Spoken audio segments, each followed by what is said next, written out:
Hi 4 മുട്ട പൊട്ടിച്ച് വയ്ക്കുക. അതിലേക്ക് 3/4 കപ്പ് പൊടിക്കാത്ത പഞ്ചസാര, 1/2 ടീസ്പൂൺ വാനില എസൻസ്, ഒരു പിഞ്ച് ഉപ്പ്. ഈ 4 ഇൻഗ്രീഡിയൻസ് കൂടി മാറ്റി വെക്കണം. എന്നിട്ട് 1 കപ്പ് മൈദ ലെവൽ ചെയ്തെടുക്കണം. 1 ടീസ്പൂൺ ബേക്കിംഗ് പൗഡർ. ഇത് രണ്ടും കൂടി അരിച്ചെടുക്കണം. ബേക്കിംഗ് സോഡയുടെ ആവശ്യമൊന്നുമില്ല. എന്നിട്ടൊന്ന് മിക്സാക്കി കൊടുത്തേ.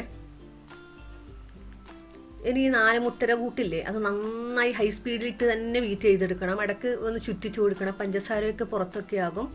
ഇതുപോലെ തിക്കായി വന്നാൽ റോസ് ഫ്ലവർ ഉണ്ട് ടൈഗറിൻ്റെ, അത് 2-3 ഡ്രോപ്പ് ഇറ്റിച്ചു കൊടുക്കണം. എന്നിട്ട് പകുതി മൈദാമാവ് ഇട്ട് കൊടുക്കണം. എന്നിട്ട് 1/2 കപ്പ് ഇളം ചൂടുപാല് തന്നെ ആയിരിക്കണം. എന്നിട്ട് ബാക്കി പകുതി മൈദ മിക്സും കൂടി ഇട്ട് കൊടുക്കണം. എല്ലാം കൂടി ഒന്ന് മിക്സാക്കി കൊടുക്കണം. ബട്ടർ പേപ്പറിൻ്റെയോ ബട്ടറിൻ്റെയോ ഒന്നും ആവശ്യമില്ല. ഇതിന് കുറച്ച് ഗീ ഇല്ലേ, അതൊന്ന് സ്പ്രെഡ് ചെയ്ത് കൊടുക്കണം. ഞാൻ എപ്പോഴും കേക്കിന് ഇങ്ങനെ തന്നെയാണ്, ഫസ്റ്റൊന്നുമല്ല. എന്നിട്ട് കുറച്ച് മൈദ മിക്സ് ആക്കിയിട്ട് ഇതുപോലെ എല്ലായിടത്തും ആക്കി കൊടുക്കും. അത് ബട്ടർ പേപ്പറിന് പകരമാണ്. ഇനി ഈ മൈദാക്കൂട്ട് ഒഴിച്ചു കൊടുക്കണം. നല്ല ഫ്ലേവറാണ് ഇത്, നല്ല രസമാണ് കഴിക്കാൻ. എന്നിട്ട് ഒന്ന് ചുറ്റിച്ച് കൊടുത്തിട്ട് തട്ടി കൊടുക്കണം. അപ്പോഴേക്കാണ് എൻ്റെ ഗ്യാസ് തീർന്നു പോയത്. എന്നിട്ട് ഞങ്ങൾക്കൊന്നും വഴിയില്ല. ലാസ്റ്റ് ഞാനിതെടുത്തു.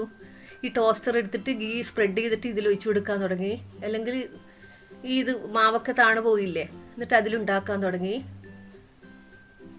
അടിപൊളിയാണ്. ഇഷ്ടപ്പെട്ടാൽ സബ്സ്ക്രൈബ് ചെയ്യണം. നിങ്ങൾക്ക് മറ്റേ രീതിയിൽ തന്നെ 45 മിനിറ്റ് ബേക്ക് ചെയ്തെടുക്കാം. ഇതില്ലെങ്കിൽ ഇതുണ്ടായാലും നല്ലതാണ്.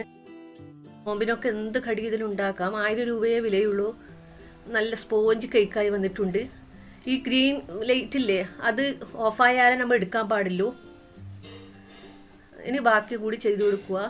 ഇഷ്ടപ്പെട്ടിട്ടുണ്ടെങ്കിൽ സബ്സ്ക്രൈബ് ചെയ്യാൻ മറക്കരുത്. ഇതാ നല്ല അടിപൊളി സ്പോഞ്ച് കേക്ക് തയ്യാറായിട്ട്. ഈ ഫ്ലവർ കഴിക്കാൻ പറ്റുന്ന എഡിബിൾ ഫ്ലവറാണ്.